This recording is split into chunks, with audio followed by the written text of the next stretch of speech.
오늘 정말 많은 비가 내렸습니다. 2차 장마가 시작됐다는 말이 나오는데 이번 장마는 언제까지 지속이 될지 또 다시 시작된 장마에 대해서 어떻게 대비책 세워야 할지 서창호 PD님과 함께 이야기 나눠보겠습니다. 안녕하세요. 네, 안녕하세요. 오늘 문자로도 날라왔을 거예요. 그 서울 지역 집중호우로 인해 12시 50분 호우 경보가 발효되는데요. 비로 인한 피해 발생하지 않도록 안전 관리에 유의가 필요해 보입니다.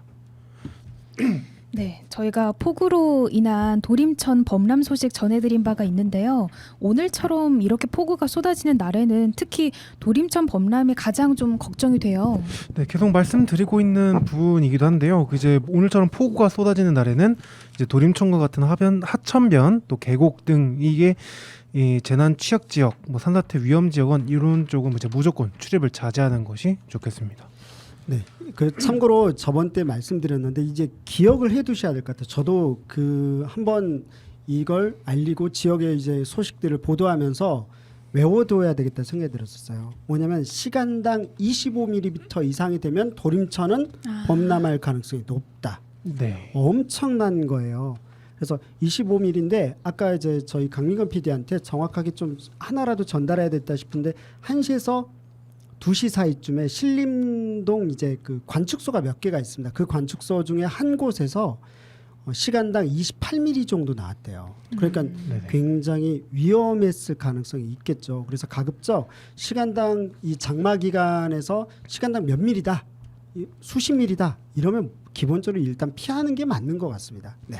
네, 그리고 제가 추가적으로 또 하나 알아온 거는 이제 관악구 신림동 소재 기상청 509 관측소가 있어요. 거기 네네. 말고도 이제 남현동 소재 관측소가 하나 더 있는데 거기서는 12시부터 1시 사이에 최 32mm가 측정이 된 걸로 확인이 됐습니다. 그러니까 정말 관악구는 보니까 저도 이번에 처음으로 이제 이렇게 자세하게 뜯어본 거거든요. 가끔씩 보도하긴 하죠. 지역의 소식들로 네, 확인했는데 이걸 오랜 시간 동안 이렇게 쫓아가 본 적 전 처음인데 관악구가 굉장히 높은 수치로 비가 내리는 것 같습니다. 네, 조심해야 될 것 같아요. 네. 네, 근데 이 정도면은 피해 소식이 혹시라도 나왔을까봐 좀 걱정이 되는데요. 아직까지 피해 소식은 없는 건가요? 네, 관악 소방서에 이제 확인한 바로는요. 다행히 아직까지는 별다른 비 피해로 인한 사고는 없는 것으로 확인이 됐습니다.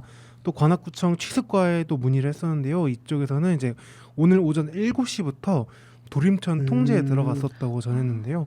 이에 이제 주민들이 왜 비 오기 전부터 통제를 하냐라는 이렇게 민원이 좀 제기가 되기도 했었지만 별다른 피해 사항은 없는 것으로 좀 확인이 됐습니다. 다행이에요. 그 지역 주민분들께 좀 말씀드리고 싶은 게 저희들도 이래서 지역의 이야기를 집중적으로 보도하는 게 필요한가 봐요. 뭐냐면 관악 FM도 이렇게 취재를 하고 있지만 이런 자세한 사항들을 알기 어려운데 공무원들이 이렇게까지 고생하는 줄은 죄송해요. 저도 관악 FM에서 PD로 18년 동안 있었는데 제대로 인지하지 못하고 있었다는 생각이 들었습니다. 알고는 있었지만 이번에는 계속 쫓아가다 보니까 이분들 너무 힘드시겠다는 생각이 들더라고요. 그래서 이 부분들을 좀 이해를 해주셔야 될 것 같습니다. 오전 7시부터 통제한 이유는 갑작스럽게 불어납니다.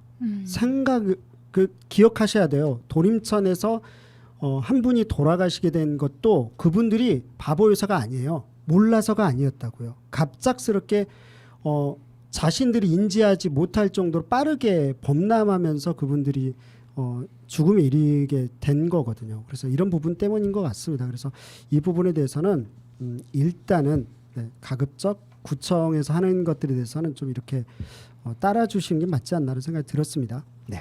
네, 다행히 큰 비 피해 소식이 전해지진 않았지만 앞서 말씀드렸던 것처럼 도림천과 같은 하천변 재난 취약 지역은 무조건 좀 출입을 자제하는 것이 필요하겠습니다. 이번 주 계속 비 소식이 있다고 하는데 위험 지역뿐만이 아니라 일상생활에서도 상황별로 대처하는 법 알아두는 게 좀 필요할 것 같은데요. 네, 이제 갑자기 호우 예보가 내려졌을 때는 미리 응급약이나 손전등 등을 좀 준비를 해주시고 피난 가능한 장소와 비상 연락처를 확인해 두는 것이 좋겠습니다. 또 이제 하수구와 집 주변 배수구를 좀 미리 점검을 하시고요. 하천이나 지하 공간에 있는 차는 높은 곳으로 좀 이동하시는 것이 좋겠습니다.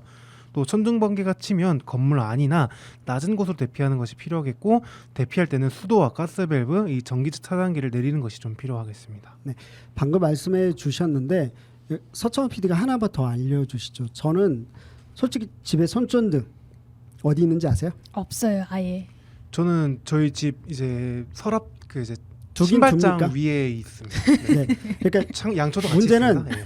이렇게 재난재해를 보도하고 저희들이 알리면서도 저 역시 늘 매번 이래요. 손전등하고 관련된 지진이 일어나거나 어떤 재난재해를 대비해서 응급야구 기타 등등 해놨어야지라고 생각했는데 또 없더라고요. 까먹었어요. 네. 까먹고 지금 안 하고 이거 보고 나서 나부터 안 지키는데 지켜야 되겠다는 생각이 들거든요. 그래서 서창원 PD가 다음번에 지진뿐만 아니라 호우 예방이나 기타 등등 때 집에 꼭 반드시 있어야 될 것들에 대한 그 필수 용품 있죠. 이러한 네, 것들에 네. 대한 걸 좀 조사를 좀 해봐 주세요. 그래서 그것 관련돼서는 좀 미리 관악구의 웬만한 곳에 있는 곳은 집들은 다 하나씩은 좀 이렇게 구비할 수 있도록 하는 게 있었으면 좋겠다는 생각이 들었습니다. 그걸 좀 부탁할게요. 네, 뭐 이제 부탁하겠다고요. 재난재해죠. 네, 재난재해죠. 왜 두 눈이 흔들리시고 그러세요? 인재가 느껴지는 느낌. 네, 어쨌든 서창호 PD 고생하셨고요. 네. 이거 관련해서는 잘 준비해가지고 다음번에 알려주시면 저 역시 집에서 좀 실천해서 뭐 이것만큼 둬야 되겠다라는 것 정도는 좀 완비를 해보겠습니다. 화재 부분에 있어서도 역시나 좀 알아봐 주세요. 뭐냐면 그 소화기를 몇 년마다 갈아야 되는데 사실 안 갈아요. 관악 FM 같은 경우는 이걸 갈고 있거든요. 꼭 알아봐 주세요. 지금 임민국 PD가 웃고 있는데 너무 중요해. 알겠죠? 네, 너무 중요해요. 네, 네, 중요한 거 잘 알아보겠습니다. 네, 좋습니다. 네, 서창호 PD님 감사합니다. 네.